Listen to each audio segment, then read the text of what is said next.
अगर कोई व्यक्ति जिसकी आंखें छोटी छोटी है, बेशक नैन नक्श आपकी तरह नहीं है, तो क्या वो इस देश का नागरिक नहीं है? वो चाइनीज हो गया, वो मोमो हो गया। और अगर कोई गरीब सड़क के किनारे सेंटा क्लॉज के कपड़े बेच ले 2 वक्त की रोटी के लिए, तो वो हिंदू नहीं है। और अगर किसी मुस्लिम महिला का हिजाब सरेआम खींच लिया जाता है, तो इक्वालिटी के नाम पे आप उसका सपोर्ट करते हो और वैसे ही उस कौम को आप इस देश का नागरिक नहीं समझते। तो वहीं हमारे सिख भाई जो लंगर चलाते हैं, हर प्राकृतिक आपदाओं में सबसे पहले पहुंचने वाले व्यक्ति, लोगों तक खाने पीने की चीजें मुहैया कराने वाले व्यक्तियों को आप गुरु के शिष्य, गुरु के वंशज बोलते हो। और जब वही गुरु के वंशज अपने अधिकारों के लिए सड़क पर आंदोलन करते हैं, तो पूरी बेशर्मी के साथ सब कुछ उनका भूलकर आप उन्हें खालिस्तानी आंदोलन जीवी बोल देते हो। इतनी बेशर्मी इस देश के लोग ला कहां से रहे? आखिर आपके दिमाग में ये नैरेटिव सेट कर कौन रहा है? इतना जहर डाल कौन रहा है? वो सड़क छाप नेता जो पहले खुद अपराधी थे, या उनकी पार्टी, या उनका पाला हुआ आईटी सेल, या वो व्हाट्सएप यूनिवर्सिटी जो हमेशा गलत इतिहास बता रही है और दिन रात आपको भड़का रही है, या उससे भी जहरीली उनकी पालतू गोदी मीडिया जिसके चलते आप और आपका बच्चा 18-20 साल के लड़के, 20-22 साल,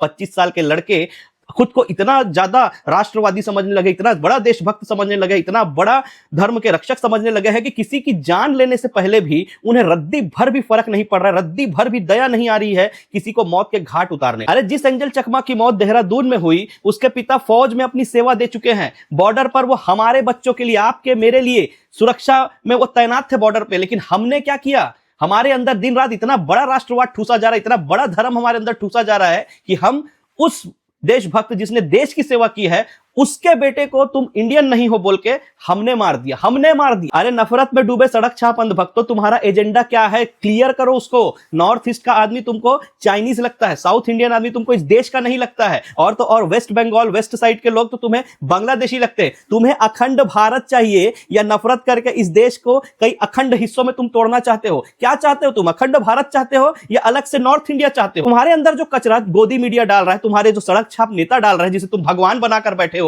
एक पार्टी को धर्म बनाकर बैठे हो, दिन रात वो तुम्हारे अंदर जो कचरा डाल रहे हैं, तुम उसे ही परम सत्य मानकर अपनी जिंदगी क्यों बर्बाद कर रहे हो? और दूसरों को मौत के घाट उतारकर उसके परिवार की जिंदगी क्यों बर्बाद कर रहे हो? 2025 खत्म होने को आ गया और हमारे देशवासियों ने मूर्खता की सारी हदें पार कर दी। केरला में छत्तीसगढ़ के एक दलित हिंदू की पीट पीट कर हत्या कर दी। तुम्हारे ही पार्टी के और तुम्हारे ही शाखा वालों ने मिलकर उन्हें पीट पीट कर मार दिया। तुम चुप रहे, कुछ नहीं बोले। अरे तुम चाहते क्या हो? एजेंडा क्लियर करो। तुम ना हिंदू हो पा रहे हो ढंग से, ना मुसलमानों के हो पा रहे हो, ना सिख के हो पा रहे हो, ना ईसाइयों के हो पा रहे हो। तुम किसको खुश कर रहे हो? तुम किसके लिए कर रहे हो? और कब तक खुश करोगे किसी को? अरे शर्म करो, शर्म। जो इस विचारधारा को जो तुम्हारे अंदर रोज ठूसा जा रहा है व्हाट्सएप और दुनिया भर के तुम्हारे जहरीले नेताओं और गोदी मीडिया के माध्यम से, जो अपना माइंड सेट करके बैठे हो ना, शर्म करो। और उससे ज्यादा शर्म उन लोग करें जो इन सबको, ये सब विचारधारा को अपने ऊपर हावी होने दे रहे हैं, वो उससे ज्यादा शर्म करें जो चुप बैठे हैं। Shame on you.